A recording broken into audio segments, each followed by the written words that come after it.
Pour ce qui concerne les dons spirituels, je ne veux pas, frères, que vous soyez dans l'ignorance. Vous savez que lorsque vous étiez païens, vous vous laissiez entraîner vers les idoles muettes selon que vous étiez conduits.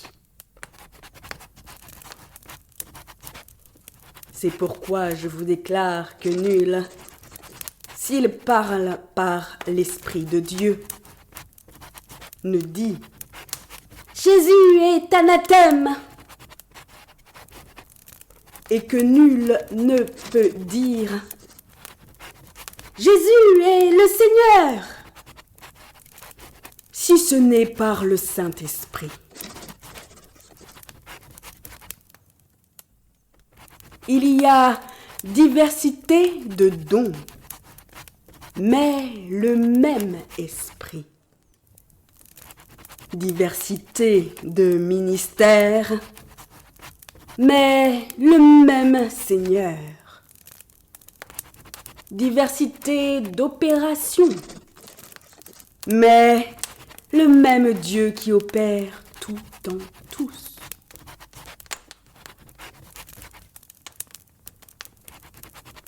Or, à chacun la manifestation de l'esprit est donnée pour l'utilité commune.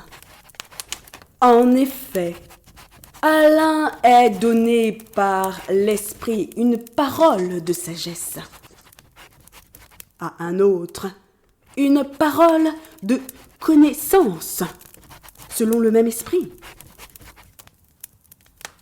à un autre la foi, par le même esprit,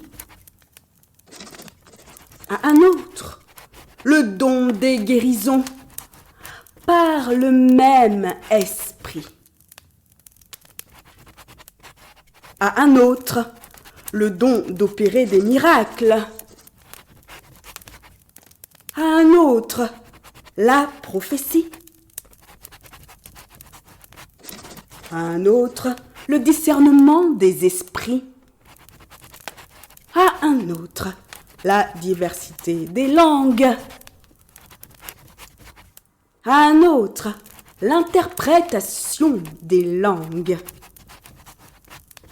Un seul et même esprit opère toutes ces choses, les distribuant à chacun en particulier comme il veut. Car, comme le corps est un et a plusieurs membres, et comme tous les membres du corps, malgré leur nombre, ne forment qu'un seul corps, ainsi en est-il de Christ. Nous avons tous, en effet, été baptisés dans un seul esprit, pour former un seul corps, soit juif, soit grec, soit esclave, soit libre. Et nous avons tous été abreuvés d'un seul esprit.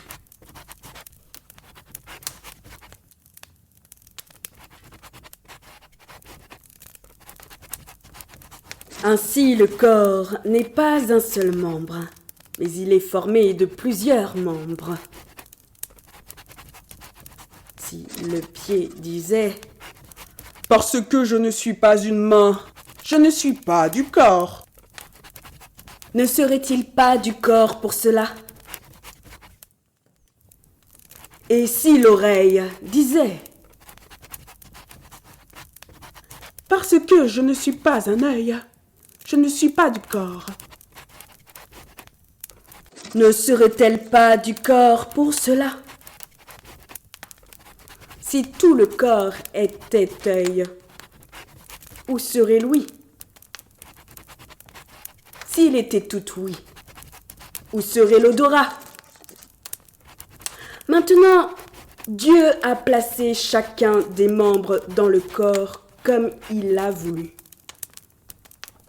Si tous étaient un seul membre, où serait le corps? Maintenant donc, il y a plusieurs membres et un seul corps. L'œil ne peut pas dire à la main « Je n'ai pas besoin de toi », ni la tête dire aux pieds « Je n'ai pas besoin de vous », mais bien plutôt les membres du corps qui paraissent être les plus faibles sont nécessaires, et ceux que nous estimons être les moins honorables du corps, nous les entourons d'un plus grand honneur. Ainsi, nos membres les moins honnêtes reçoivent le plus d'honneur, tandis que ceux qui sont honnêtes n'en ont pas besoin.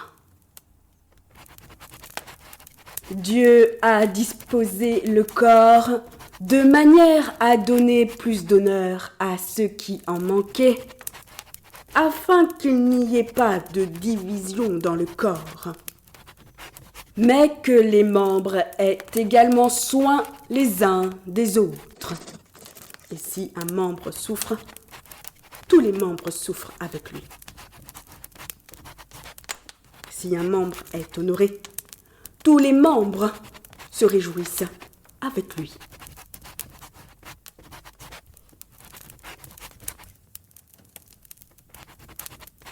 Vous êtes le corps de Christ et vous êtes ses membres, chacun pour sa part.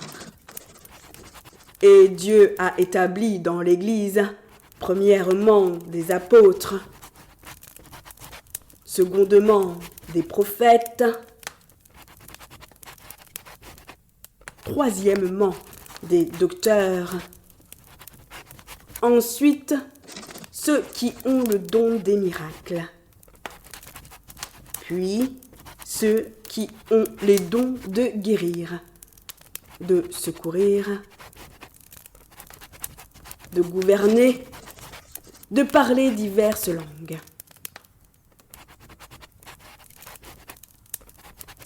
Tous sont-ils apôtres? Tous sont-ils prophètes? Tous sont-ils docteurs? Tous ont-ils le don des miracles? Tous ont-ils le don des guérisons? Tous parlent-ils en langue? Tous interprètent-ils?